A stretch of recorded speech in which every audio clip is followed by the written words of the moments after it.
Alright, Fantasy Football Fanatics, welcome back. Week 15. Here we go. Hopefully you're still in the hunt, looking for that fantasy championship. I know I am. We're going to jump right into it. Got a lot to go over. Week 14 recap. Passing, Matt Schaub, 393 yards and 3 touchdowns in that nail-biter game against Baltimore. Tom Brady looked good, playing in the snow, 369 yards. 2 touchdowns, and then a couple of unlikely sources of good games.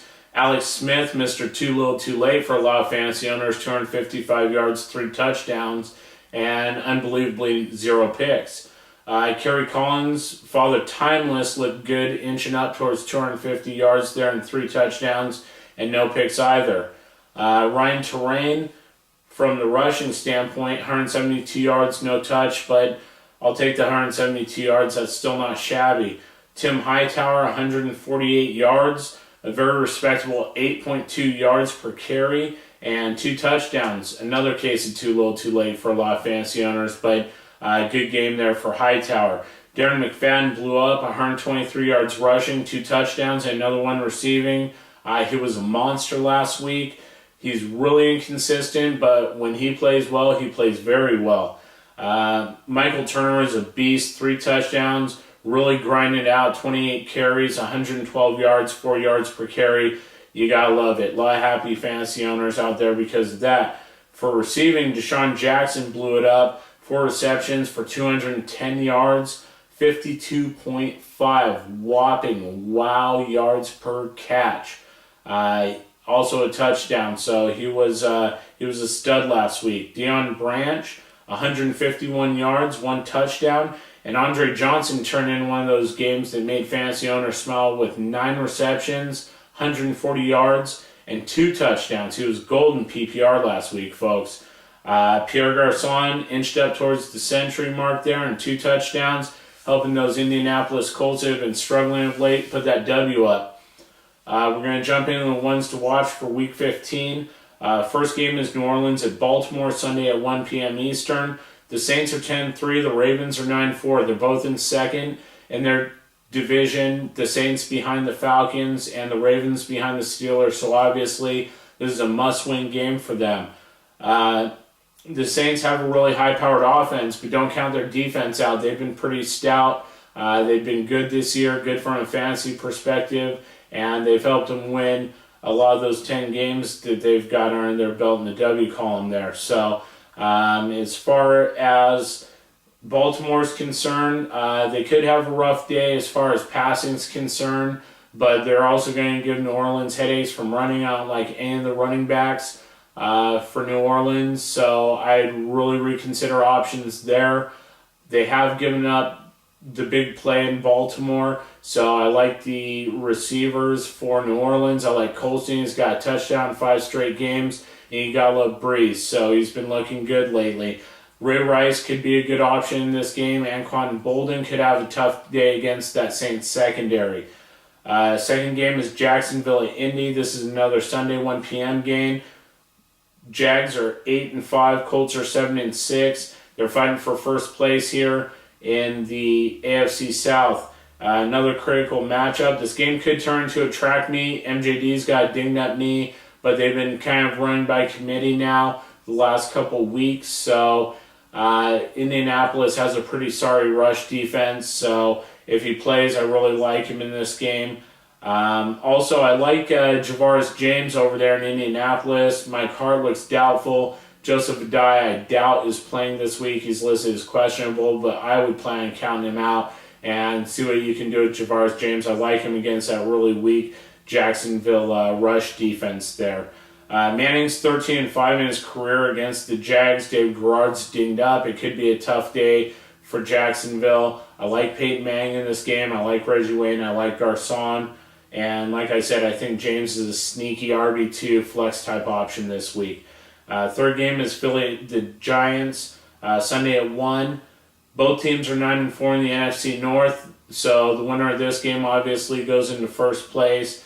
The Eagles are averaging over 400 yards of total offense per game, and that's good enough for first in the NFL. The Giants, however, are second in total defense, only allowing 281 yards per game on average. So this could be a long day for Mike Vick and LaShawn McCoy.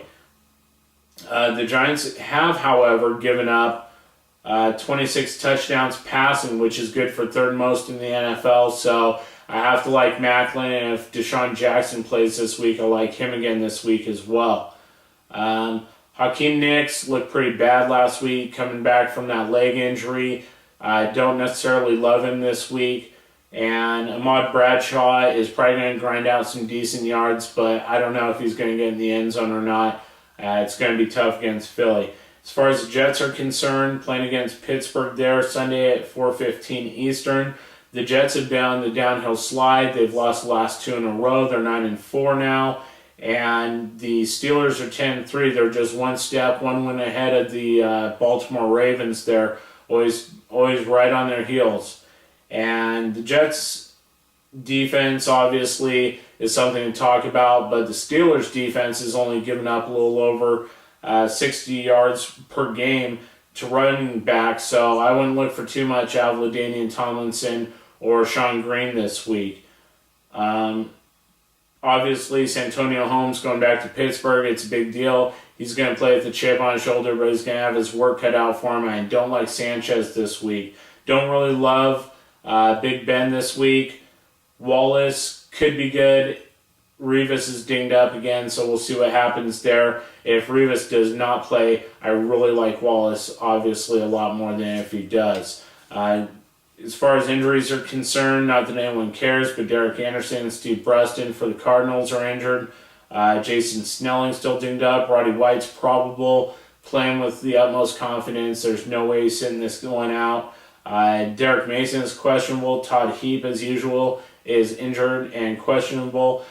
Buffalo wide receiver Lee Evans, who had been a fantasy surprise for a couple games this year, landed on the injured reserve. Teocho Cinco, both guys questionable this week with knee and ankle injuries respectively. Marion Barber is questionable, Roy Williams is questionable, and Romo is without a doubt out this week for those ailing Cowboys.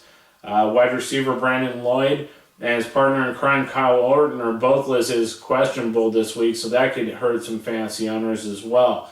Maurice Morris is questionable, Sean Hill's questionable, and Aaron Rodgers looks like he might be a scratch this Sunday with that concussion still, unless he's cleared to play, which looks doubtful at this point. Kicker Neil Rackers is questionable. Wide receiver Andre Johnson is questionable. He got dinged up there in that game against Baltimore. As far as the Colts are concerned, Joseph Adai questionable, Hart doubtful, Jacob Tamme is probable, David Garrard is questionable, Maurice Jones-Drew is questionable, Percy Harvin is looking probable this week, getting over some of those migraines. Brett Favre's amazing streak of starts was broken last week when he failed to play and start that Minnesota game there. Tavares Jackson winds up in the game, injures his toe, winds up on injured reserve for the rest of the year. So that's a big blow to the Vikes, obviously. They're probably going to have to go with Ramsey. Deion Branch is questionable or listed as such. We know how Belichick plays those games. I don't foresee him sitting this one out. Jeremy Shockey's probable. David Thomas is questionable. And Deshaun Jackson's questionable.